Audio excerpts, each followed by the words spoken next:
콩콩이 여러분 안녕하세요. 오늘 하루도 잘 보내셨나요? 오늘도 재밌는 옛날 이야기 들려드릴게요. 여러분은 가끔 하늘이 날거나 어떤 것으로 변신을 할 수 있다거나 이런 상상을 해본 적 있나요? 저도 가끔 하늘을 날면 어떨까라는 상상을 해본 적이 있습니다. 그렇다면 여러분의 몸집이 아주 작아진다면 어떨까요? 저는 쥐가 들어갈 수 있는 작은 공간 속에 속속 들어가 보고 싶기도 한데요. 몸집이 작아지면 불편한 점도 있고 좋은 점도 있을 것 같아요. 오늘 들려드릴 첫 번째 이야기는 주먹만한 아이 주먹이의 이야기입니다. 늙은 부부가 밤낮으로 아이를 갖게 해달라고 빌었더니 태어난 작은 아이입니다. 부부는 아이를 정성껏 기르지만 주먹이에게 힘든 일이 닥치는데요. 이렇게 옛 이야기에는 상상의 나래를 펼칠 수 있는 이야기들이 무궁무진합니다. 주먹이를 비롯하여 여러 이야기를 들으며 더운 여름 조금이나마 힐링의 시간이 되시길 바랍니다. 그럼 이야기 들려드릴게요. 주먹만한 주먹이. 옛날에 어떤 부부가 늙도록 아이가 없었어요. 부부는 부처님 앞에 가서 주먹만한 아이라도 좋으니 아이를 하나 갖게 해달라고 밤낮으로 빌었어요. 그러자 얼마 뒤에 할머니의 배가 불러오기 시작했어요. 부부는 뛸 듯이 기뻤지요. 10달이 꽉 차서 할머니는 작고 귀여운 사내 아이를 낳았어요. 그런데 이 아이 얼마나 작은지 거짓말 조금도 안 보태서 할아버지 주먹만 했대요. 부부는 작은 게 무슨 흉인가 싶어 아이의 이름도 주먹이라고 지어주었어요. 주먹이는 먹어도 자라지를 않았어요. 3살이 되어도 주먹만, 5살이 되어도 주먹만, 7살이 되어도 여전히 주먹만 했어요. 비록 작지만 주먹이는 단단하고 영리했어요. 부부의 귀여움을 독차지했지요. 주먹이가 잠시라도 눈앞에서 사라지면 두리번 주먹아 어디 있니? 여기요. 개꼬리에 빗자루를 묶어서 마당을 쓸고 있어요. 또 눈앞에서 사라지면 두리번 주먹아 뭐하니?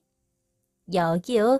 새들을 불러다 썩은 콩을 골라내고 있어요. 부부는 영리한 주먹이가 얼마나 기특했게요. 동네방네 자랑하고 다녔어요. 우리 애가 주먹만 해도 똑똑하기가 이를 데 없어요. 그러게 말이에요. 작은 고추가 더 맵다더니만. 동네에서도 아는 사람은 다 알았지요. 그러던 어느 날이었어요. 할아버지는 강으로 낚시하러 가고 할머니는 옥수수밭에 풀 뽑으러 가고 주먹이 혼자 마루에서 놀고 있었지요. 그런데 갑자기 세찬 바람이 불어와 주먹이를 날려버렸어요. 팽글팽글 바람에 날아가던 주먹이는 털썩 풀숲에 떨어지고 말았어요. 그런데 풀을 뜯던 황소가 쏙 삼켜버렸지 뭐예요.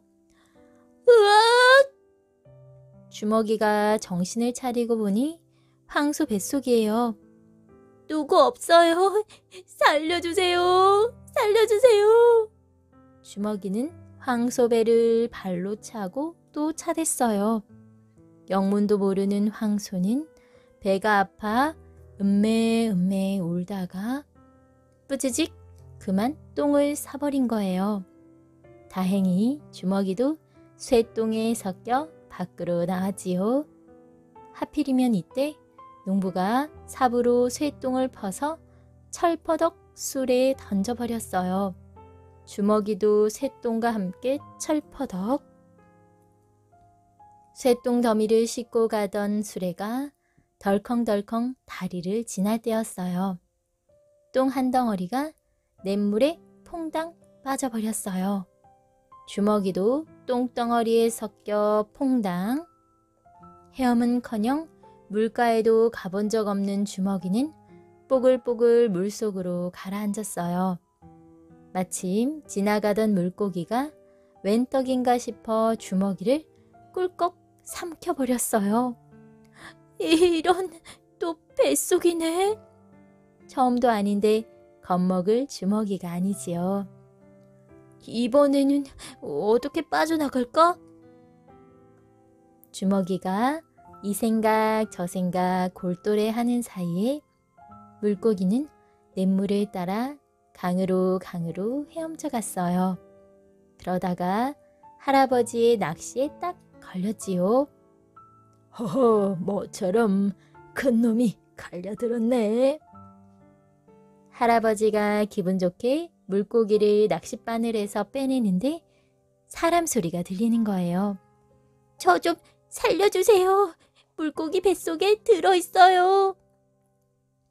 놀란 할아버지는 조심조심 물고기 배를 갈랐어요. 그러자 주먹이가 톡 튀어나오지 뭐예요. 아니 주먹아, 이게 어찌 된 일이냐? 주먹이는 가쁜 숨을 고르고는 할아버지에게 모두 말씀드렸어요. 바람에 날려 황소 뱃속에 들어갔다가 뿌지직 쇠똥에 섞여 나온 거며 술에 실려가다가 냇물에 퐁당 빠지고 그래서 물고기에게 꿀꺽 먹혔다가 이렇게 할아버지를 만나게 되었다고 말이에요.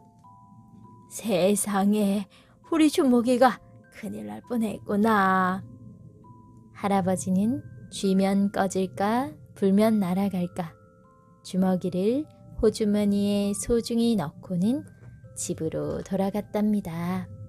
그 후 주먹이와 할아버지와 할머니는 행복하게 잘 살았답니다. 날고 싶은 사자. 하늘을 날고 싶은 사자가 있었습니다. 어느 날 사자는 독수리를 동굴로 초대했어요. 독수리군, 부탁이 있네. 산속의 왕이신 사자님의 부탁이라면 뭐든 들어드려야지요. 내 갈기와 네 날개를 맞바꾸고 싶은데. 날개를요? 그럼 전 날 수가 없습니다. 날 수는 없지만 이 산속의 왕이 되는데 뭐가 두려운가. 나의 멋진 갈기가 산속의 왕임을 보증해 주지 않나? 예, 좋습니다. 그럼 먼저 갈기를 떼어주십시오. 고맙네. 이리 가까이 오게. 독수리는 아무 의심 없이 사자 곁으로 다가갔어요. 그 순간 사자는 독수리를 한 발로 짓누르고 위협했습니다. 에헤, 네 날개부터 떼어다오. 독수리는 어쩔 수 없이 날개를 떼어 사자에게 주었어요. 어떤가? 사자는 독수리의 날개를 어깨에 붙이고 물었습니다. 우아하고 멋지십니다. 독수리는 사자가 날고 싶은 욕심이 있다는 것을 알았습니다. 날개도 달았으니 이제 한번 날아보시지요. 내가 날 수 있겠는가? 그럼요. 저쪽 언덕으로 가셔서 멋지게 몸을 던져보십시오. 사자는 언덕 꼭대기로 올라갔습니다. 언덕 아래는 수십 길 벼랑이었어요. 어서 날개를 펴고 나십시오. 사자는 크게 심호흡을 하고 몸을 던졌습니다. 그리고 얼마 후 골짜기 아래에서 쿵 하는 소리가 들렸지요. 이처럼 불가능한 일에 무모하게 도전하지 마세요. 달걀하고 바꾼 송아지. 어느 마을에 욕심쟁이 영감이 있었어요. 욕심쟁이 영감은 제 것이 아까워 이웃집 물건을 자기 것처럼 가져다 쓰고 마을 사람을 제 집 하인처럼 부려먹었어요. 마을 사람들은 욕심쟁이 영감의 땅을 빌려 농사 짓는 처지여서 아무 말도 못하고 속만 끓였어요. 어느 날 욕심쟁이 영감은 자기의 훌륭한 암소를 쓰기가 아까워졌어요. 그래서 이웃에 사는 김서방을 찾아갔어요. 여보게, 자네 황소 좀 빌려주겠나? 우리 소는 암소라서 통 힘을 못 써서 말이야. 뭐 그렇게 하시지요? 사실 김서방의 재산이라고는 비쩍 마른 황소 한 마리뿐이었어요. 그런 줄 뻔히 알면서 욕심쟁이 영감은 그 후로 밭을 갈 때나 무거운 짐을 실을 때면 김서방의 황소를 데려가 마구 부려먹었어요. 네, 저 고약한 버릇을 고쳐줘야겠다. 참다 못한 김서방은 하루는 달걀 하나를 들고 욕심쟁이 영감을 찾아갔어요. 영감님, 이 달걀 받으십시오. 옳지, 우리 집 암탉이 자네 집 닭장에 가서 알을 낳았나 보군. 아닙니다. 이건 저희 암탉이 낳은 것이지요. 아니, 그런데 글쎄, 저희 집엔 수탉이 없는데 암탉이 꼬꼬대 꼬꼬 하더니 알을 쓱 낳았지 뭡니까. 그래서 하도 이상해서 살펴보니 저희 암탉이 영감님네 수탉과 어울려 놀더니만 알을 낳는 게 아니겠어요. 그러고 보면 이 달걀은 저희 암탉이 영감님네 수탉과 짝짓게 하여 낳은 것이니 영감님 것이 아니겠는지요. 그 말을 들은 욕심쟁이 영감은 이게 웬 떡이냐 하며 입이 한 방만큼 벌어졌어요. 아무렴 그렇고 말고 우리 집 수탉이 없었으면 자네 암탉이 어떻게 알을 낳을 수 있었겠나. 그러니 이 달걀은 당연히 내 것이지. 욕심쟁이 영감은 달걀을 덥석 빼앗더니 톡 깨서 꿀꺽 삼켜버렸어요. 그 후로 김서방은 사람들이 오가는 길로 욕심쟁이 영감이 지나가면 달걀을 하나씩 가져가 바치곤 했어요.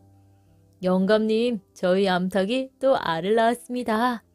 에헤이, 그런가? 톡 꿀꺽. 마을 사람들은 김서방이 바보가 된 게 아닌가 수근거렸어요. 그때마다 욕심쟁이 영감은 달걀을 까먹고는 마을 사람들에게 한바탕 훈계를 했어요. 저렇게 세상 이치와 사람의 도리도 모르다니 너희들은 자식을 낳으면 어째서 아버지의 성을 따르느냐? 그러면서 제 집 암탉이 낳은 달걀을 수탉이 있는 집에 돌려주는 김서방이 들렸단 말이냐? 마을 사람들은 너무 어이가 없어 헛웃음만 나왔어요. 그런데 몇 달 후 욕심쟁이 영감네 암소가 송아지를 낳자 김서방이 뛸 듯이 기뻐하며 찾아왔어요. 영감님네 암소가 송아지를 낳았다면서요? 그래, 낳았지. 자네도 기쁜가? 그럼요, 기쁘다 마다요. 생각지도 않은 송아지가 생겼으니까요.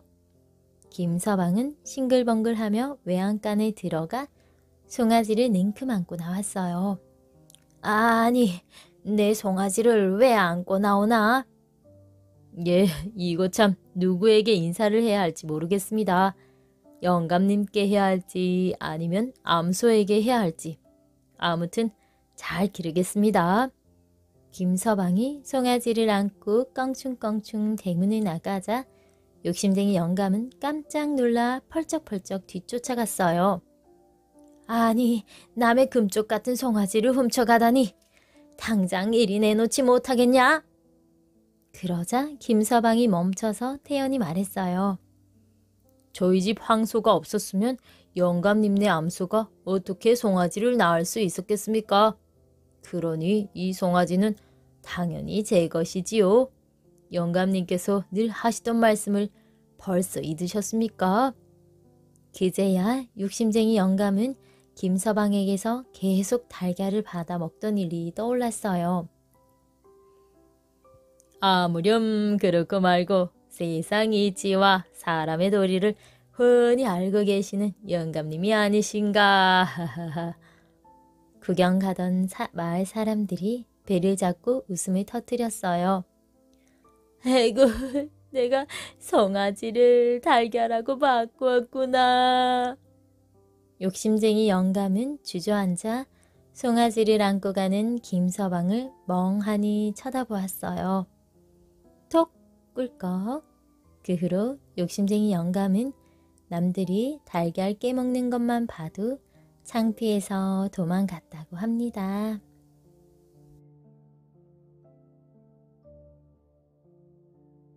도둑을 깔본 부자. 한 백만장자가 시장 주점에 앉아 친구들과 술을 마시며 이야기를 나누고 있었어요. 글쎄, 어제 우리 집에 도둑이 들었어. 돈과 값 나가는 물건을 많이 가져갔어. 한 친구가 말하자 다른 친구가 말을 이었어요. 나도 어제 도둑을 맞았는데. 백만장자는 두 친구의 말을 비웃었어요.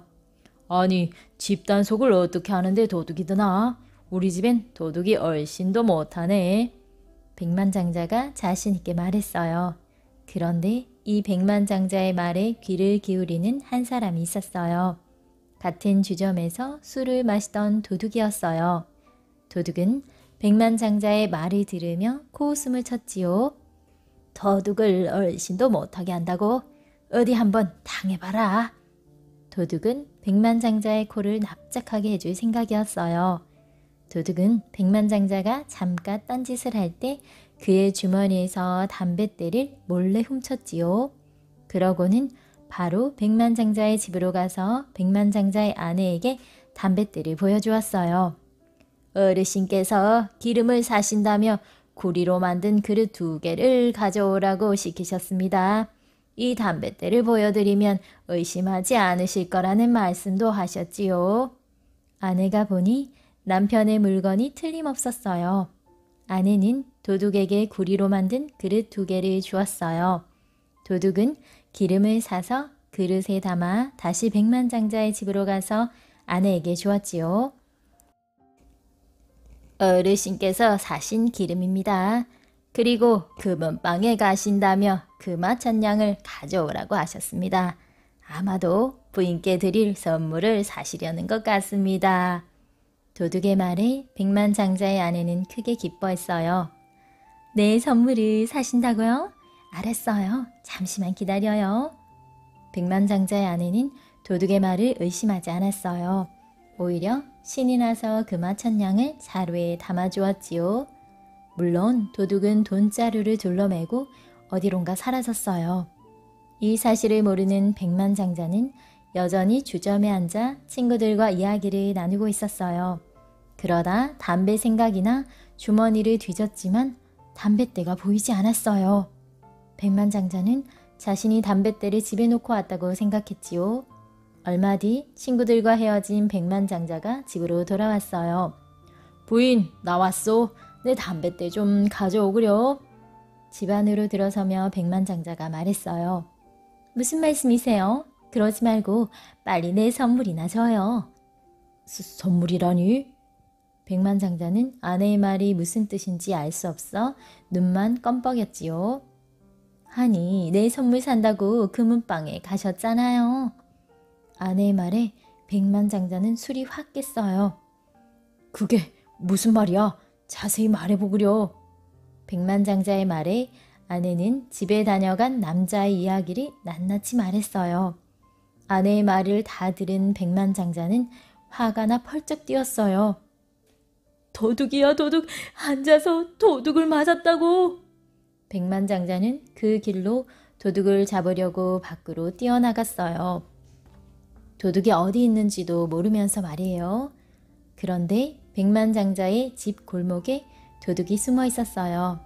도둑은 백만장자가 뛰어나오는 것을 보고는 재빨리 그의 집 담을 넘어갔어요. 어서 황금 칼을 던지세요. 어르신께서 도둑을 잡았어요. 도둑이 달아나면 큰일이니까 빨리 황금 칼을 던지세요. 창문 밖에서 도둑이 소리쳤어요. 백만장자의 아내는 생각할 겨를도 없이 황금 칼을 창문 밖으로 던져주었어요. 도둑은 황금 칼까지 챙기고는 만족한 웃음을 지으며 사라졌어요. 도둑을 잡지 못한 채 돌아온 백만장자는 그제야 황금칼까지 도둑 맞은 것을 알게 되었어요. 그 뒤로 백만장자는 남의 이야기를 결코 비웃지 않았답니다.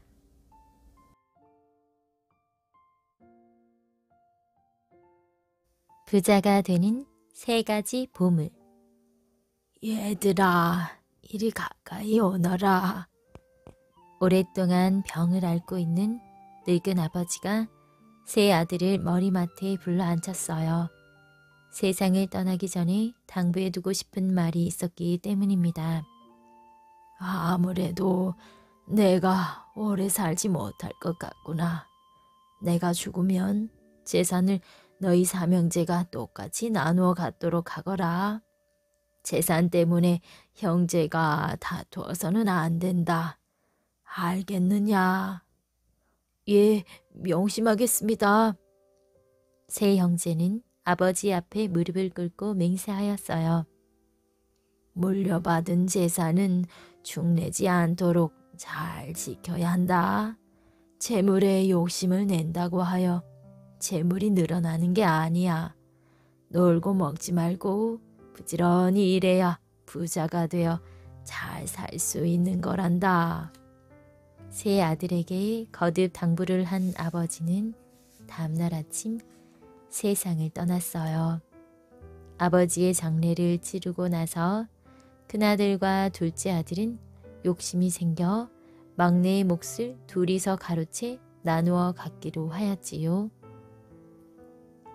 첫째와 둘째는 막내 동생에게 산 너머에 있는 손바닥만한 짜투리 땅을 주면서 말했어요.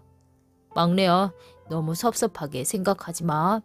우리는 장가가 아내와 자식이 딸려 있어 씀씀이가 아주 많단다.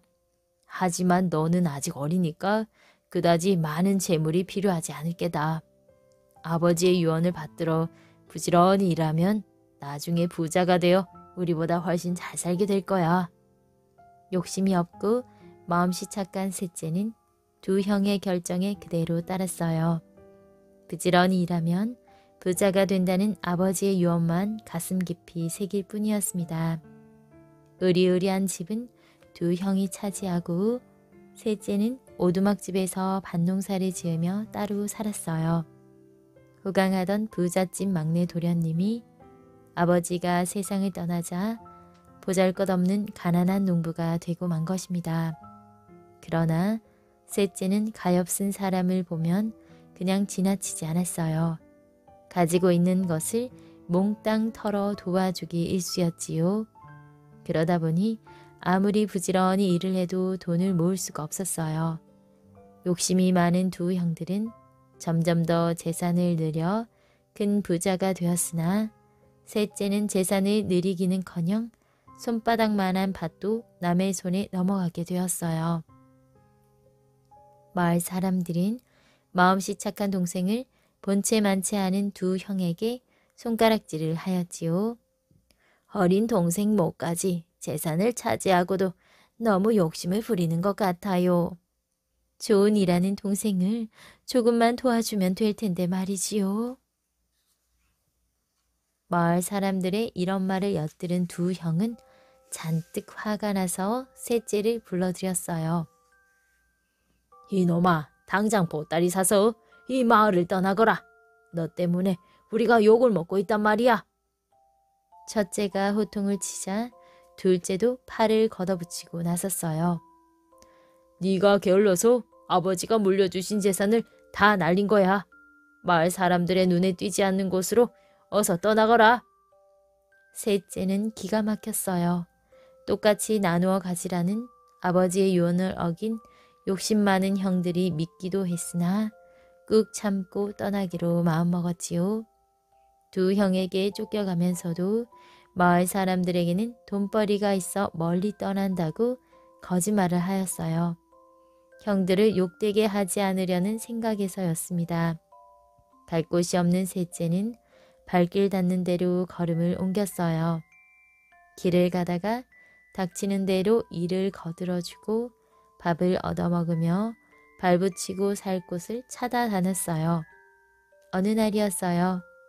개울가에서 쉬고 있는데 나이든 스님 한 분이 무거운 짐을 들고 개울물을 건너가고 있었습니다.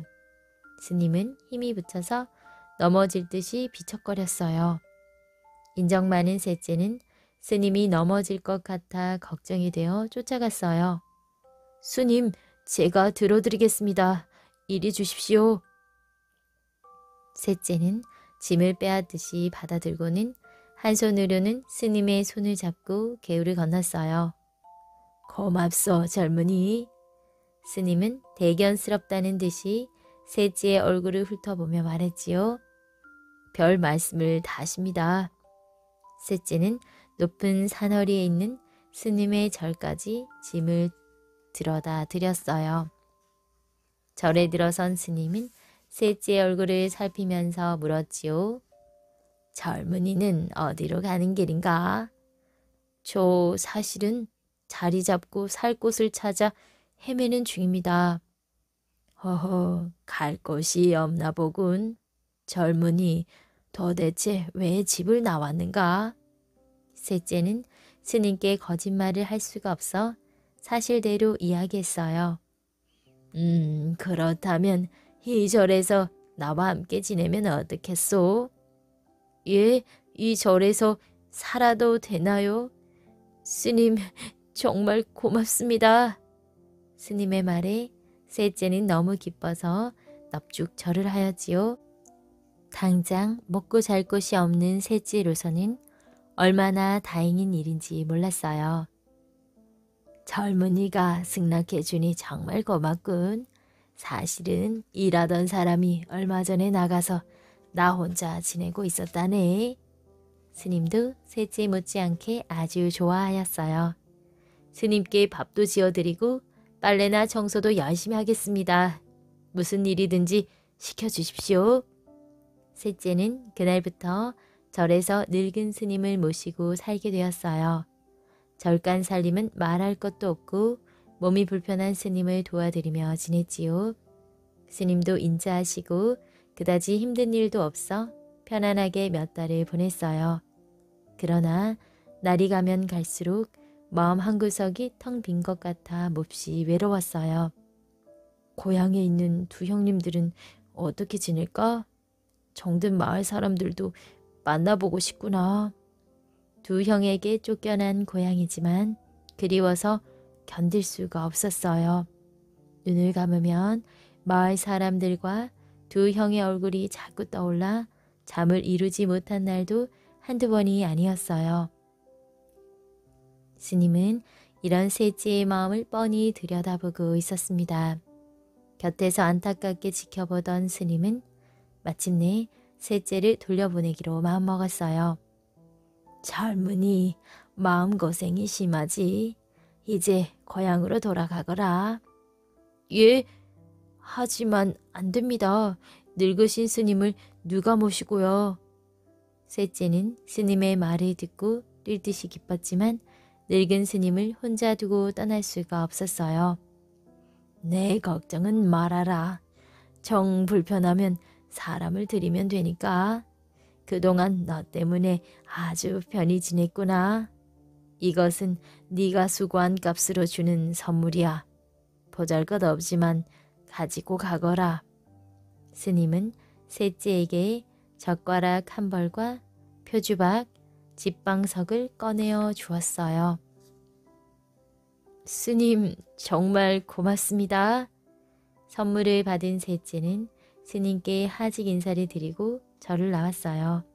고향에 간다고 생각하니 발걸음이 가벼워 하루 종일 쉬지 않고 걸어도 전혀 힘들지 않았어요. 그러나 먼 길이어서 고향에 닿기 전에 해가 저물어 어둠이 깔리기 시작했습니다. 아무리 둘러보아도 가까이에는 하룻밤 묵어갈 주막도 없고 집 한 채 없는 그야말로 허허벌판이었어요. 캄캄해져서 하는 수 없이 길가에서 자고 가기로 하였어요. 스님이 선물로 준 집방석을 깔고 눕자마자 고단하여 깊은 잠에 빠지고 말았어요. 새벽에 잠에서 깨어난 셋째는 깜짝 놀라 벌떡 일어났어요. 이상하다. 여기가 어디지? 내가 꿈을 꾼 모양이구나. 셋째가 누워있는 곳은 들판의 길가가 아니라 으리으리한 집의 안방이었어요. 살을 꼬집어 아픈 걸로 보아 분명 꿈이 아니었지요. 덮고 있는 이불도 만져보니 보드라운 비단 이불이 틀림없었습니다. 더욱 이상한 것은 어젯밤 깔고 눈 스님이 준 집방석이 요 밑에 그대로 놓여 있다는 것이었어요. 물론 표주박과 젓가락도 머리맡에 가지런히 놓여 있었어요. 옳지. 스님이 준 집방석이 요술을 부린 게 틀림없어. 그렇다면 이 표주박과 젓가락도 예사로운 물건이 아닐 거야. 셋째는 표주박을 소중히 들고 살펴보았어요. 우연히 표주박을 기울이자 신기한 일이 벌어졌어요. 맛있는 음식이 쏟아져 나오는 것이었습니다. 셋째는 배고픈 김에 젓가락을 집어들었어요. 그러자 예쁜 아가씨들이 우르르 몰려나와 공손히 큰 절을 올리며 말했지요. 주인 어르신, 저희들의 노래와 춤을 보시면서 그동안의 피로를 푸십시오. 아가씨들은 노래를 부르며 춤을 추기 시작했어요. 그러자 이번에는 집안일과 심부름을 하는 하인들이 나타나 부지런히 시중을 들어주었습니다. 이렇듯 표주박은 음식뿐만 아니라 금이나 은, 돈이나 쌀 같은 원하는 것은 무엇이든지 나오게 하는 요술 바가지였어요. 처음에 음식이 나온 것은 주인이 배고픈 것을 미리 알아채고 내보내는 것이었어요. 셋째는 스님이 준 3가지 선물 때문에 하루아침에 엄청난 부자가 되었어요. 이제 나도 부자가 되었으니까 두 형님들도 반갑게 맞이해 줄 거야. 다음날 아침 날이 밝자 셋째는 고향으로 떠날 차비를 하였지요. 하인들이 벌써 주인의 마음을 헤아려 가마를 대문 앞에 대놓고 기다리고 있었어요. 셋째가 고향으로 떠나는 행렬은 사또의 행차와 다를 바 없었어요. 화려하고 멋진 옷을 차려입은 셋째가 탄 가마의 앞뒤에는 말을 탄 젊은 하인들이 줄을 지어 따랐어요. 행렬은 마침내 고향 마을이 내려다 보이는 언덕 위에 이르렀어요. 셋째는 벌써부터 고향에 돌아온 듯 마음이 들떠 있었지요. 두 형님이 내 행렬을 보면 아마 깜짝 놀라겠지. 그러나 다른 한편으로는 걱정스러운 마음이 들기도 하였어요. 아니야, 욕심 많은 두 형들은 사또 같은 내 모습을 보면 못마땅하게 여길 게 틀림없어. 생각이 깊은 셋째는 입고 있던 비단 옷을 벗고 전에 입던 허름한 옷으로 바꿔 입었어요. 타고 온 가마와 하인들도 모두 돌려보냈지요. 스님이 준 3가지 선물만 어깨에 메고 혼자 걸어서 형의 집으로 들어갔어요. 고향을 떠날 때와 비슷한 차림이었습니다. 형님, 그동안 안녕하셨어요? 막내가 돌아왔습니다. 허름한 옷을 입고 들어서는 셋째 동생을 본 형들은 반가워하기는커녕 얼굴을 찡그렸어요. 형님, 저도 형님들과 함께 고향에서 살고 싶어 돌아왔어요. 이젠 저도 부자로 잘 살 수 있게 되었거든요. 그러나 두 형들은 셋째의 말을 믿지 않았어요. 첫째 형은 눈을 부릅뜨고 말했지요. 넌 아버지의 유언을 벌써 잊었단 말이냐? 형들에게 기대려 하지 말고 부지런히 일하여 혼자 힘으로 살아가거라.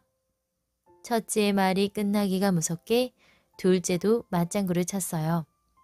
젊은 녀석이 형들의 도움을 받으며 거지처럼 살아서야 되겠느냐? 어서 돌아가거라. 쌀쌀한 두 형의 말에 셋째는 눈물이 핑 돌았어요. 재산을 똑같이 나누어 가지라는 유언은 지키지 않고 부지런히 일하라는 말만 들먹거리는 두 형이 싫었지요. 고향이나 두 형에 대한 그리움도 사라져버렸어요. 그래서 셋째는 아무 말 없이 형의 집에서 나와버렸습니다. 그러나 벌써 날이 저물어 어두웠어요. 밤길을 더듬어 마을 앞 개울까지 왔으나 더 이상 걸어갈 수가 없었지요. 하는 수 없이 어깨에 맨 집방석을 길가에 깔고 누워 잠을 잤어요. 다음날 날이 밝자 마을이 온통 뒤집혔지요. 밤사이에 마을 앞 개울가에 대궐 같은 으리으리한 기와집이 들어섰기 때문입니다. 마을 사람들은 신기한 구경거리를 보려고 구름처럼 모여들었어요. 욕심 많은 두 형들은 제일 먼저 달려와 대문 앞에서 두리번거리며 구경하고 있었어요. 정말 신기하군. 저 대궐 같은 집에는 도대체 누가 살고 있을까? 엄청난 부자일 거야. 대문 앞에 모여든 마을 사람들은 모두 입을 벌리고 구경만 할 뿐이었어요. 늠름한 젊은 하인들이 대문을 굳게 지키고 있어 감히 안으로 들어갈 수가 없었기 때문입니다. 많은 사람들이 웅성거리는 소리를 듣고 마침내 주인이 대문 앞에 모습을 나타냈어요. 모든 사람들의 눈이 주인에게 쏠렸지요. 아니, 넌 셋째가 아니냐? 대궐 같은 집주인은 바로 셋째였어요. 두 형과 마을 사람들이 놀라서 어쩔 줄 몰랐지요. 어젯밤 셋째가 깔고 누운 집방석이 요술을 부려 대궐 같은 집을 세운 것이었습니다. 두 형은 믿어지지 않는 듯이 눈을 비비며 다가왔어요. 어떻게 밤새 이렇게 으리으리한 집을 지었단 말이냐? 아우야, 구경 좀 하자꾸나. 예, 형님들 어서 들어오시지요. 셋째는 방으로 두 형을 모셨어요. 화려하고 멋진 가구들과 아름다운 산수화가 그려진 병풍으로 둘러싸인 안방은 마치 임금님의 방과 같았지요. 정신 나간 사람처럼 눈이 휘둥그레져서 서 있는 두 형을 아랫목에 앉히고 푸짐한 아침상을 차려오게 하여 대접하였어요. 막내야, 어디서 이런 신기한 재주를 배웠단 말이냐? 형에게도 가르쳐 줄 수 없겠니? 욕심 많은 두 형은 신기한 재주를 알아내어 동생처럼 대궐 같은 집에서 떵떵거리며 살고 싶은 생각뿐이었어요. 거짓말을 못하는 셋째는 두 형에게 그동안의 일을 사실대로 이야기해 주었어요. 동생의 으리으리한 집과 번쩍거리는 살림살이를 보고 돌아온 두 형은 배가 아파 견딜 수가 없었어요. 아버지의 유산을 동생 몫까지 차지하여 부자 행세를 해왔으나 셋째에 비하면 초라하기 짝이 없었기 때문입니다. 두 형은 얼굴을 맞대고 의논을 하였어요. 셋째처럼 되려면 우선은 아깝더라도 우리 재산을 어려운 사람들에게 나누어 줘야 될 것 같구나. 욕심을 버렸다는 걸 스님이 알아야 부자가 되는 선물을 주지 않겠어? 하지만 재산을 공짜로 몽땅 내준다는 게 좀... 허허, 되로 주고 말로 받는다는 말이 있잖아. 나중에 우리가 내놓은 재산의 몇백, 몇천 배를 더 얻을 텐데 무엇이 아깝겠어? 첫째의 말에 망설이던 둘째도 솔깃하여 따르기로 하였어요. 욕심 많은 첫째와 둘째는 갑자기 사람이 달라졌어요. 착한 사람이 되어 가난하고 불쌍한 사람들에게 땅과 양식을 모두 나누어 주었어요. 마음속에서는 아까워서 화가 부글부글 치밀어 올랐으나 꾹 참았지요. 얼마 안 가서 재산을 다 나누어 준 첫째와 둘째는 빈털터리가 되었어요. 자, 이젠 재산을 몽땅 내주었으니까 스님을 찾아가 보자. 두 형은 부자가 되는 보물을 얻은 듯이 가슴이 부풀어 올랐어요. 곧장 셋째가 가르쳐준 절을 향하여 먼 길을 떠났어요. 마침내 늙은 스님이 계신 절을 찾아 들어갔습니다. 그러나 스님의 모습은 보이지 않았어요. 저녁 때가 되면 돌아오시겠지. 두 형은 스님이 돌아올 때를 기다렸어요. 그러나 해가 저물어 날이 어둑어둑해져도 스님은 돌아오지 않았습니다. 다음 날에도 그 다음 날에도 스님은 나타나지 않았어요. 두 형은 사람 하나 없는 빈 절에서 굶주리면서 며칠을 기다렸으나 스님은 돌아오지 않았어요. 두 형은 하는 수 없이 절을 나왔습니다. 그러나 집과 논밭이 하나도 없는 두 형은 갈 곳이 없었어요. 가족을 만나러 고향에도 갈 수 없었지요. 거짓으로 어려운 사람을 도와준 게 너무 부끄러웠기 때문입니다. 그래서 두 형은 허름한 옷차림으로 이 마을 저 마을로 밥을 얻어먹으며 또 돌아다녔어요. 마음씨 착한 셋째는 이 소문을 듣고 두 형과 가족 모두를 집으로 불러들였지요. 그리고 전과 다름없이 편하게 잘 살 수 있도록 도와주었답니다.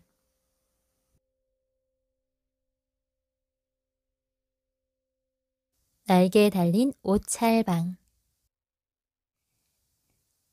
옛날 제주도 매정골에 옷찰방이라는 힘센 사람이 살았어요. 어느 날 옷찰방이 말에게 먹이를 주러 들로 나갔어요. 들에는 밤마다 푸른 곡식이 자라고 있었지요. 아니, 저놈의 말이 남의 밭에 들어가 곡식을 뜯어먹다니. 옷찰방은 화가 났어요. 여러 마리의 말 가운데 가장 좋은 말이 곡식을 마구 뜯어먹고 있었어요. 화가 난 옷찰방은 곡식을 뜯어먹고 있던 말을 주먹으로 한 차례 때렸어요. 그런데 어이없게도 말이 나자빠졌지요. 아니, 이놈의 말이 3개 때리지도 않았는데 뻗어버리다니. 이거 야단났군. 3개 때리지도 않았는데 말은 어이없게 죽고 말았어요. 옷찰방은 은근히 걱정이 되었어요. 틀림없이 아버지한테 꾸중을 들을 것 같았지요. 그러나 어쩔 수 없었어요. 3개 때리지도 않았는데 말이 죽었다면 옷찰방의 힘이 얼마나 센지 짐작할 수 있었어요. 옷찰방은 죽은 말을 메고 집으로 돌아와 아버지에게 사실대로 말했지요. 이 녀석아, 그 말이 어떤 말인데 죽였단 말이냐? 그 말은 제주도에서 으뜸가른 명말한 말이다. 아버지는 화가 나서 옷찰방을 때리려 하였어요. 옷찰방은 아버지를 피해 번개같이 산방산으로 도망을 쳤지요. 어디로 도망가니? 개서지 못할까? 아버지는 화가 나서 산꼭대기까지 쫓아갔어요. 다급해진 옷찰방은 산을 내려와 바다 쪽으로 달려갔지요. 아버지는 계속해서 옷찰방의 뒤를 쫓아갔어요. 옷찰방은 더 이상 피할 곳이 없었습니다. 다급해진 옷찰방은 그만 바닷속으로 뛰어들었어요. 아니, 저 녀석이 물에 빠지다니. 아버지는 걸음을 멈추고 아들이 빠진 바닷물을 바라보고만 있었어요. 내가 너무했나 보다. 외아들을 그만 물고기 밥이 되도록 했으니 다 내 잘못이야. 아들 옷찰방은 끝내 물 위로 솟아오르지 않았어요. 아들을 삼킨 바다는 파도만 출렁일 뿐이었어요.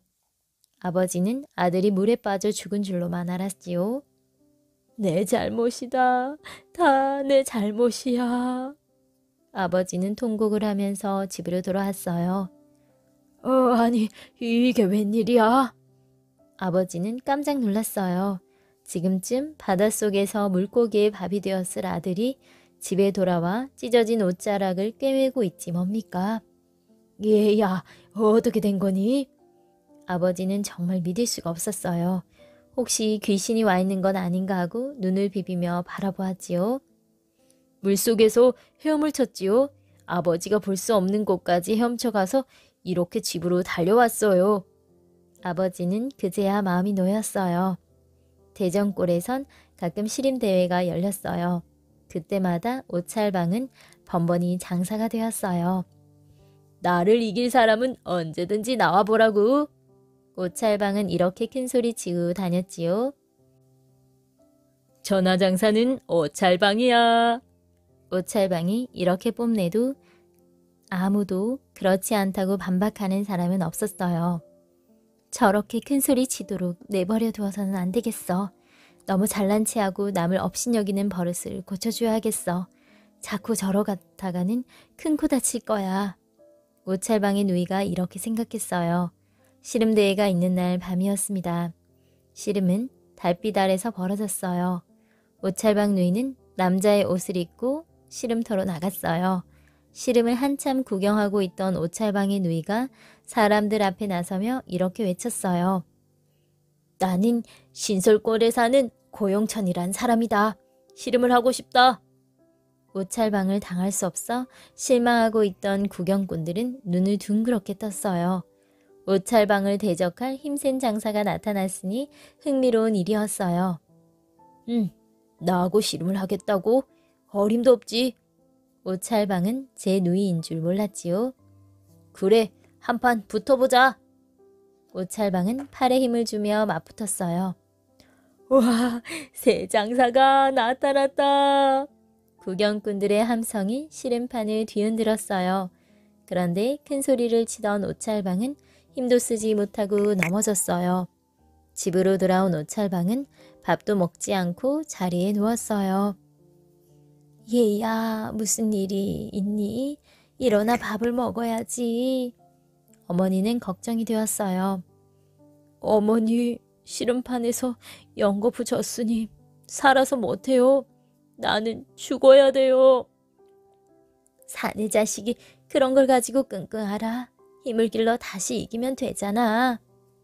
어머니의 꾸중에 오찰방은 더 말을 못했어요. 어머니가 딸을 불렀어요. 네가 저 애를 달래보아라. 예, 이젠 자기가 제일이라는 생각을 떨쳐버리겠지요. 조금 반성할 거예요. 오찰방의 누이는 이렇게 말하고 방으로 들어갔어요. 네 힘이 세면 얼마나 세겠니? 나도 어제 저녁에 씨름 구경을 했어. 힘이 세다고 자랑할 것은 못 되더라. 오찰방은 누이를 힐끗 보고는 말이 없었어요. 혹시 누님이 아니었을까? 내 상대가 된 사람이. 오찰방의 머리에 퍼뜩 이런 생각이 떠올랐지요. 자기보다 힘센 사람은 아직 보지를 못했기 때문입니다. 누님, 우리 둘이 큰 돌 들어 올리기 내기 할까? 오찰방은 누이의 힘을 시험해 보고 싶었어요. 그래, 네가 먼저 가서 연습하고 있거라. 오찰방은 누이의 말대로 혼자서 돌들기 연습을 했습니다. 돌들기 내기를 하는 돌을 들돌이라 합니다. 젊은이들은 서로 이 들돌을 들면서 힘자랑을 했어요.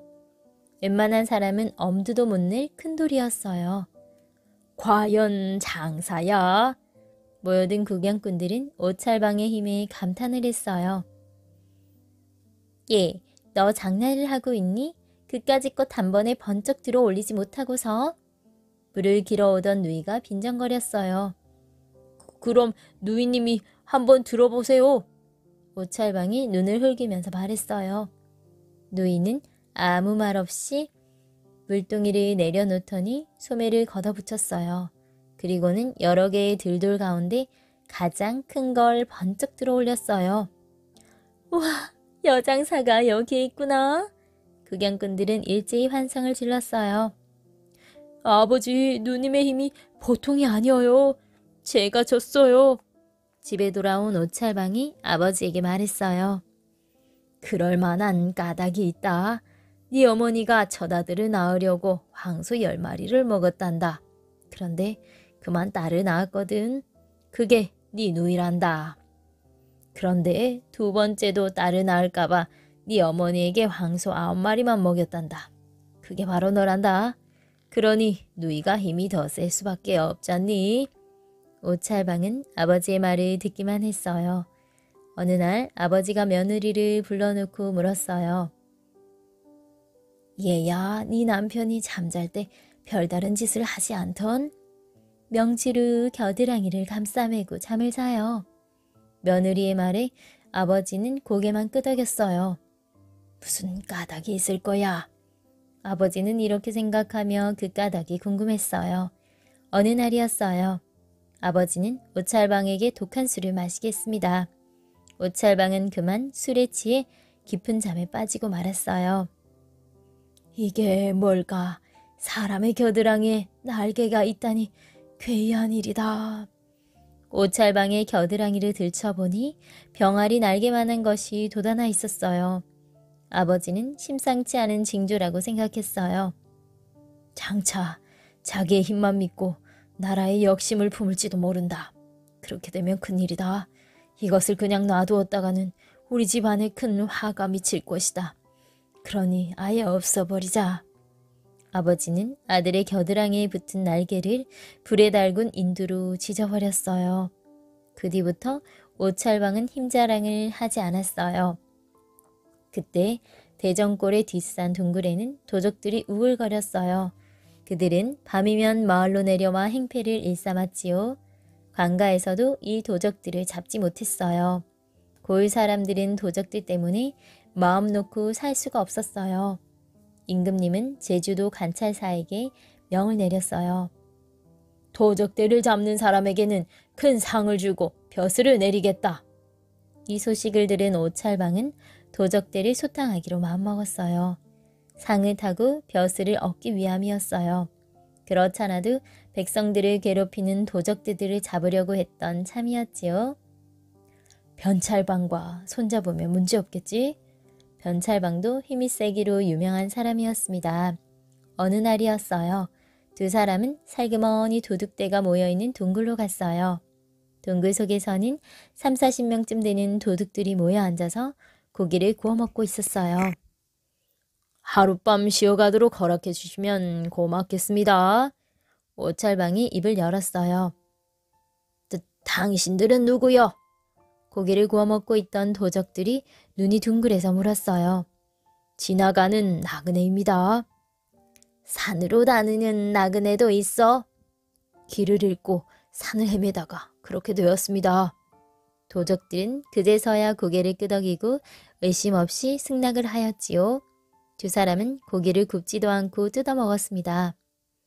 고기를 먹어대는 행동거지로 보아 보통 나그네 같지 않은데. 도적들은 두 사람에게 의심을 품기 시작하였어요. 도적들의 눈치를 모를 오찰방과 변찰방이 아니었지요. 풍성한 대접을 받았으니 그 보답으로 나무를 해오겠습니다. 고기를 먹고 난 다음 오찰방이 말했어요. 그렇게 하구려. 오찰방과 변찰방은 동굴 밖으로 나갔어요. 동굴 밖에 서 있는 고목을 휘어잡고 단숨에 뿌리째에 뽑아들었어요. 그리고 그 나무로 동굴의 입구를 가로막았어요. 이놈들아, 내가 니놈들을 붙잡으러 온 오찰방이다. 도적들은 너무도 힘센 오찰방에게 기가 죽어 두 손을 들고 동굴 밖으로 나왔어요. 오찰방은 세 줄로 도적들을 얽어매어 관가로 끌고 갔어요. 나라에서 오찰방에게 큰 상과 벼슬을 내렸습니다. 저는 찰방 벼슬로 만족하옵니다. 다만 백성들이 편안하게 살도록 도적을 잡은 것뿐이옵니다. 오찰방은 사양하였어요. 이 소식을 들은 임금님은 오찰방의 겸손한 마음을 칭찬하였어요. 그 일이 있은 후 이상하게도 오찰방의 겨드랑이에는 다시 날개가 돋아났어요. 그러자 아버지의 걱정도 눈녹듯 사라졌어요. 센 힘으로 나라를 위해 좋은 일을 했기 때문이었습니다. 바보 총각의 비단 팔기. 어느 가난한 집에 어머니와 함께 살고 있는 총각이 있었어요. 총각은 누가 놀리거나 흉을 봐도 늘 말없이 히히 웃기만 했어요. 그래서 동네에서는 바보라고 놀림을 받았고 그럴 때마다 총각의 어머니는 언제나 이렇게 말했어요. 자기 혀가 함부로 말하는 걸 막지 못하는 사람이 진짜 바보란다. 그러던 어느 날 어머니는 아들에게 장사하는 법을 배우게 하려고 고이 간직하고 있던 비단 세피를 내주었어요. 너도 이제 혼자 힘으로 살아가는 법을 배워야 한다. 그러니 오늘은 장에 가서 이 비단을 한번 팔아보아라. 비단 한 필에 돈 10량씩은 꼭 받아야 한다. 알겠느냐? 예, 어머니. 그런데 말이 많거나 아첨을 하는 사람들에겐 절대로 팔지 말아라. 그런 사람들은 똑똑한 체하며 말로 남을 괴롭히거나 도둑심보를 가진 사람들이니까. 예, 어머니. 그 대신 말이 없는 사람들에게는 팔아도 좋아. 그런 사람들은 되게 겸손하고 마음 좋은 사람들이니까. 예, 어머니. 바보 총각은 비단을 등에 메고 장으로 갔어요. 장에 들어서자 얼락궁 달락궁 요란하게 옷을 입은 젊은 여자들이 다가와 물었어요. 그 비단 팔 건가요? 어디 좀 봅시다. 좀 비싼 것 같은데 이거 진짜 비단인가요? 충각은 젊은 여자들을 쫓아버리고 말없는 사람이 오길 기다렸어요. 이번에는 나이 든 아주머니와 딸이 비단을 사러 왔어요. 이 비단 한 필에 얼마지요? 10냥이에요. 아유, 비싸라. 9냥만 해요. 안 돼요. 우리 어머니께서 꼭 10냥은 받으라고 하셨어요. 비단이 좋긴 하네. 색깔도 참 곱고. 하지만 너무 비싸서 우리 같은 사람이 아니면 누가 사겠어요. 그럼 이걸로 한 필만 줘요. 안 돼요. 글쎄, 10냥 다 드린다니까요. 안 돼요. 말 많은 사람한테는 안 팔아요. 뭐라고요? 이렇게 해서 총각은 하루 종일 비단 한 필도 못 팔고 다시 집으로 향했어요. 그러다가 어느 절 앞을 지나가는데 돌부처가 자기의 비단을 보고 빙긋이 웃는 것 같았어요. 손님, 이 비단이 마음에 드세요? 총각이 몇 번을 물어보아도 돌부처는 아무 말이 없었어요. 옳지, 이 사람은 진짜 말이 없는 사람이구나. 총각은 기뻐하며 비단을 펼쳐 보였어요. 보세요, 한 필에 10냥이에요. 세 필 다 사시겠어요? 지금 돈이 없나 본데 괜찮아요. 내일 다시 올 테니 여기서 만나요. 진짜 좋은 사람이네. 말을 한마디도 안 하잖아. 총각은 신이 나서 집으로 돌아왔어요. 어머니, 말 없는 사람한테 비단 세 필을 모두 팔았어요. 잘했다. 아니, 그런데 비단 판 돈은 어디 있느냐? 내일 받기로 했어요. 아니, 돈도 안 받고 비단을 다 주었단 말이냐? 걱정 마세요. 내일 꼭 받아올 테니까요. 다음날 총각이 돌부처를 찾아갔더니 비단은 온데간데 없었어요. 간밤에 도둑이 비단을 모두 훔쳐간 것을 모르는 총각은 반가워하며 말했어요. 약속대로 나와주셨군요. 그럼 비단값 주세요.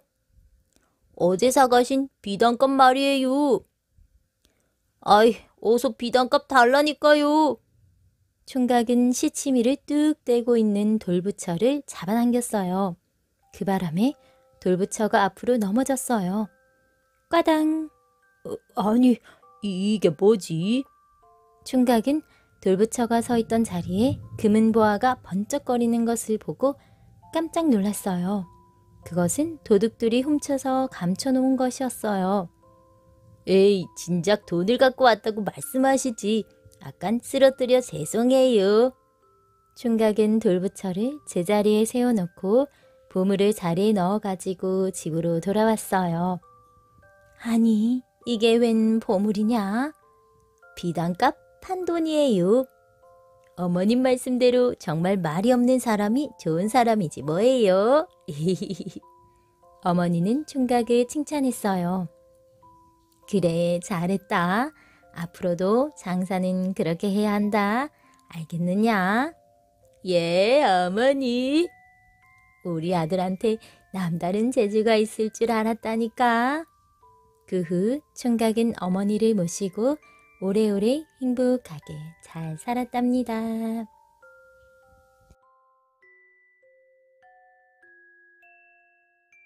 소가 된 게으름뱅이. 어느 마을에 일하기를 매우 싫어하는 소년이 있었어요. 소년은 하루 종일 빈둥빈둥 놀면서 집안일은 조금도 거들지 않았어요. 아버지가 나무를 해오라고 하면 나무 그늘에서 낮잠을 자다가 빈 지게로 돌아오기 일쑤였고, 소에게 여물을 주라고 하면 배가 아프다며 배를 움켜잡고 뒹굴뒹굴 굴러댔어요. 하루는 아버지가 아들을 붙잡고 점잖게 타이르며 말했어요. 이제 곧 장가갈 나이가 됐는데 이렇게 게으름만 피우니 걱정이구나. 아들아, 젊을 때 일하지 않으면 늙어서 고생한단다. 아이 참 아버지, 모르는 소리 마세요. 젊을 때는 놀아야죠. 소녀는 말하기도 귀찮아하며 방바닥에 벌렁 누워버렸어요. 아버지는 하도 기가 막혀 아들을 일으켜 앉히고 엄하게 꾸짖었어요. 더 이상 두고 볼 수가 없구나. 나와 함께 밭에 나가 김을 매도록 하자. 소녀는 하는 수 없이 아버지의 손에 이끌려 밭에 나가게 되었어요. 그러나 김을 매는 척하다가 산으로 도망쳐 버렸어요. 소녀는 시원한 나무 그늘에서 낮잠을 잘 생각으로 여기저기 살펴보다가 허름한 집 한 채를 발견했지요. 이곳에 집이 있었던가? 소녀는 고개를 갸우뚱거리며 대문을 열고 집 안으로 들어가 보았어요. 머리가 하얗게 센 할아버지가 무엇인가를 열심히 만들고 있었어요. 할아버지, 무엇을 만들고 계세요? 소녀는 호기심에 가득 차서 물었어요. 아, 이건 말이냐. 이것은 소머리 모양의 달인데 이것을 머리에 쓰면 일을 하지 않고도 편히 살 수 있단다. 할아버지는 중요한 사실을 말하듯 비밀스럽게 대답했어요. 소녀는 일을 하지 않아도 된다는 말에 귀가 번쩍 뜨였어요. 할아버지, 제가 잠깐만 탈을 써보면 안 될까요? 안 될 것은 없지. 소녀는 무척 기뻐하며 소머리 모양의 탈을 덥석 썼어요. 그러자 할아버지가 옆에 있던 소의 가죽으로 소년의 몸을 칭칭 휘감아 버렸어요. 소년은 깜짝 놀라 소리쳤어요. 할아버지, 뭐 하시는 거예요? 어서 탈을 벗겨주세요. 이놈, 이제부터 너는 소가 된 것이다. 어서 나를 따라오너라. 할아버지는 이전과는 달리 무섭게 소리쳤어요. 할아버지의 말을 들은 소녀는 탈을 벗으려고 안간힘을 썼어요. 그러나 탈은 벗겨지지 않았지요. 할아버지는 소를 이끌고 마을 장터로 갔어요. 이 소를 사시오. 힘도 장사고 일을 무척 잘한다오. 할아버지가 사람들을 향해 소리쳤어요. 그러자 한 농부가 다가와 소를 사겠다고 나섰어요. 이 소는 물을 먹으면 죽는다오. 그러니 절대 물을 먹여서는 안 돼오. 명심하시오. 할아버지는 농부에게 단단히 이른 후 돈을 받고 유유히 사라져 버렸어요. 그날부터 소가 된 소녀는 아침 일찍부터 저녁 늦게까지 일만 하게 되었어요. 아침 나절 내내 밭을 메고 잠시라도 낮잠을 자려고 하면 농부가 나타나 다른 밭을 메기 위해 끌고 갔어요. 소녀는 가끔씩 몸부리치면서 소리쳤어요. 저는 소가 아니에요. 사람이에요. 소녀는 애절한 목소리로 외쳤지만 소년의 외침은 소 울음소리밖에 들리지 않았어요. 이놈의 소가 왜 이래? 농부는 채찍으로 엉덩이를 철썩철썩 때렸어요. 소녀는 그동안 자신이 게으르게 살아온 것을 가슴 깊이 반성했어요. 나는 이런 벌을 받아도 마땅해. 다시 사람으로 태어난다면 부모님을 도와 열심히 일을 할 텐데. 소년의 고생은 날이 갈수록 점점 심해졌지요. 어느 날 소년은 우연히 무밭을 지나가다가 할아버지가 농부에게 했던 말이 떠올랐어요. 그래, 이렇게 소로 사느니 물을 먹고 죽어버리는 게 낫겠어. 소년은 무밭으로 달려가 물을 뽑아 먹었어요. 그런데 그 순간 소년은 잠에서 깨어났지요. 아, 모두 꿈이었구나.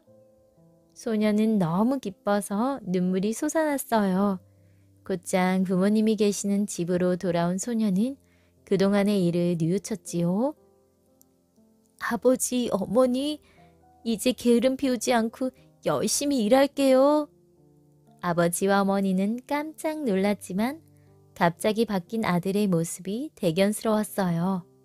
그 후 아들은 부지런히 일하면서 성실하고 행복하게 살았답니다.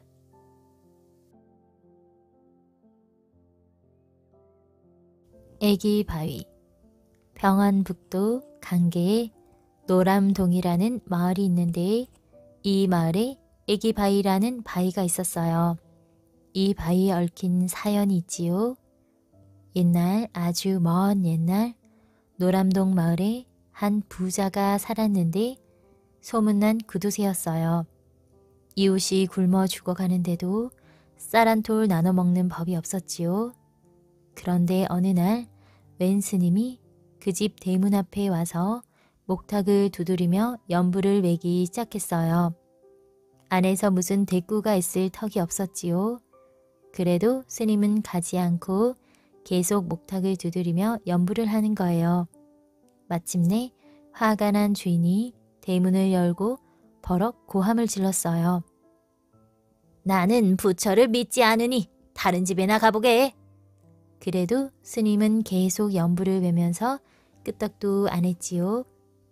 주인은 그만 화가 머리끝까지 올라 외양간으로 가더니 쇠똥을 한 삽 떠다가 얘따 정시주를 받아야겠거든. 이거나 받아라 하면서 스님의 바랑 속에 쏟아 넣는 거예요. 쇠똥을 받은 스님은 아무 말도 않고 돌아서서 걷기 시작했어요. 한참 걸어가는데 뒤에서 누가 스님을 부르는 거예요. 스님, 스님. 돌아다 보니 웬 여자가 쌀 한 바가지를 들고 달려왔어요. 누군고 하니 그 고약한 부잣집 며느리였지요. 스님, 저희 아버님을 욕하지 말아주셔요. 제가 대신 용서를 빕니다. 스님은 여자가 주는 쌀을 받고 나서 이렇게 말했어요. 한 가지 일러줄 말이 있으니 귀담아 들으시오. 내일 정오에 댁 뒤뜰에서 물이 솟구쳐 나올 것입니다. 그러면 곧장 집에서 나와 저 뒷산으로 가십시오.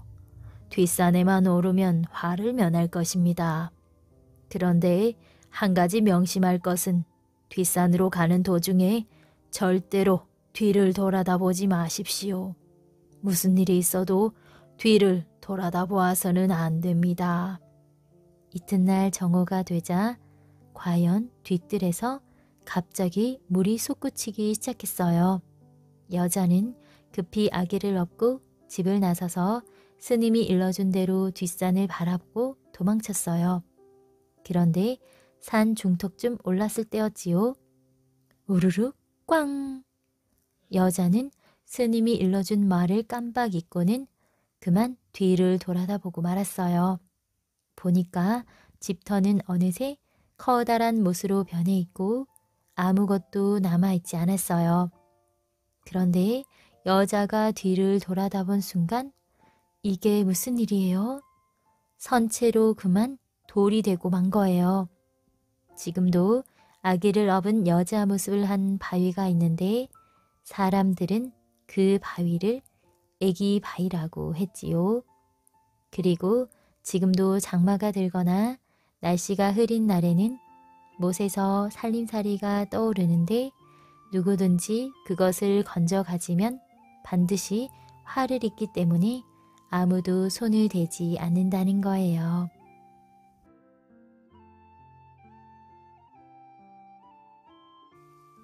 잉어를 물어온 누렁깨. 옛날 어느 산골 마을에 어머니와 딸이 살고 있었어요. 태어나자마자 아버지를 여윈 딸은 비록 가난하지만 어머니의 따뜻한 사랑을 받으며 무럭무럭 자랐어요. 어느덧 딸아이는 10살이 되었습니다. 아직은 어리지만 어른 못지않게 부지런히 일하여 어머니를 도왔지요. 남의 집 일을 해주고 받은 삭으로 겨우 살아가던 어머니는 딸을 볼 때마다 몹시 대견스러웠어요. 우리 둘이 몇 해만 더 고생하면 돈을 모아 논밭도 살 수 있겠구나. 이런 생각을 할 때마다 어머니는 힘이 솟는 것 같았어요. 그런데 한참 일거리가 많은 가을철에 갑자기 어머니가 병이 들어 자리에 몸져 눕고 말았습니다. 한 달이 지나고 두 달이 지나 눈 내리는 추운 겨울로 접어들었지만 병은 조금도 낫지 않았어요. 그러던 어느 날 어머니 꿈속에 수염이 허연 할아버지가 나타나 안타까운 듯이 혀를 차며 말했습니다. 잉어 한 마리를 푹 꼬아 먹으면 병이 씻은 듯이 나을 텐데 그걸 모르고 고생하는구나. 어머니는 병이 낫는다는 말에 정신이 번쩍 들어 잠이 깨었습니다. 그러나 수염이 허연 할아버지는 온데간데 없이 사라지고 어린 딸아이만이 걱정스러운 얼굴로 어머니를 지켜보고 있었어요. 정말로 잉어를 고아 먹으면 병이 나을까? 어머니는 한숨을 쉬며 혼자 중얼거렸어요. 곁에서 이 말을 엿들은 딸아이는 귀가 번쩍 뜨였어요. 어머니, 잉어를 먹으면 병이 낫는다고 해요? 글쎄, 웬 할아버지가 꿈속에 나타나 일러주고 가셨단다. 하지만 꽁꽁 얼어붙은 한겨울에 잉어를 어떻게 구한단 말이냐. 어머니, 걱정 마세요. 제가 나가서 구해오겠어요. 어머니는 딸아이의 손을 어루만지면서 말했어요. 네 말만 들어도 엄마는 병이 나을 것 같구나. 하지만 나가보아야 아무 소용없어. 이 산골에 잉어가 어디 있겠니? 더구나 꽁꽁 얼어붙은 물속에. 말할 기운도 없어진 어머니는 다시 눈을 감고 잠이 들었어요. 딸아이는 언젠가 산속에 있는 연못에 물고기가 많이 산다는 말을 들은 적이 있었습니다. 연못에 가면 틀림없이 잉어도 있을 거야. 딸아이는 어떻게든 잉어를 잡아 어머니의 병을 고쳐드리고 싶었습니다. 딸아이는 잠든 어머니를 혼자 남겨둔 채 몰래 집을 나섰어요. 그러나 산과 골짜기가 온통 눈으로 덮여 어디가 개울이고 어디가 연못인지 분간조차 할 수 없었어요. 딸아이는 무턱대고 골짜기 아래로 더듬거리며 걸어갔습니다. 내려가다 보면 연못이 있을 거라고 생각했기 때문이지요. 찬바람이 불어 온몸이 꽁꽁 얼어붙어 걸음을 옮기기조차 힘이 들었지만 이를 악물고 걸었어요. 딸아이는 오직 잉어를 찾아 어머니의 병을 고쳐드려야겠다는 생각뿐이었어요. 한참 내려갔을 때였어요. 털빛이 누런 개 한 마리가 반가운 듯이 꼬리를 치면서 딸아이 앞으로 뛰어왔습니다. 내가 길을 가르쳐 줄 테니까 따라와. 누런 개는 마치 이렇게 말하는 듯이 딸아이를 흘끼들끼 쳐다보고는 고갯짓을 하며 앞장서 갔습니다. 딸아이는 고개를 끄덕이고는 누런개의 뒤를 따라갔어요. 누런개는 산골짜기로 자꾸 들어갔어요. 한참 동안을 따라가니 눈앞에 평평한 곳이 나타났습니다. 아, 연못이다. 딸아이는 기뻐서 소리치며 뛰어갔습니다. 얼음이 꽁꽁 얼어붙은 연못이었어요. 딸아이는 뾰족한 돌을 주워 얼음을 깨기 시작했어요. 손이 얼어붙어 끊어질 듯이 아팠으나 꾹 참고 돌로 얼음을 계속 깨트리자 구멍이 뚫렸습니다. 딸아이는 얼음 구멍 속으로 연못을 들여다보았지요. 그러나 잉어는커녕 물고기 한 마리 보이지 않았습니다. 이를 어쩌지? 잉어를 꼭 잡아가야 하는데. 실망한 딸아이는 그만 울음을 터뜨리고 말았습니다.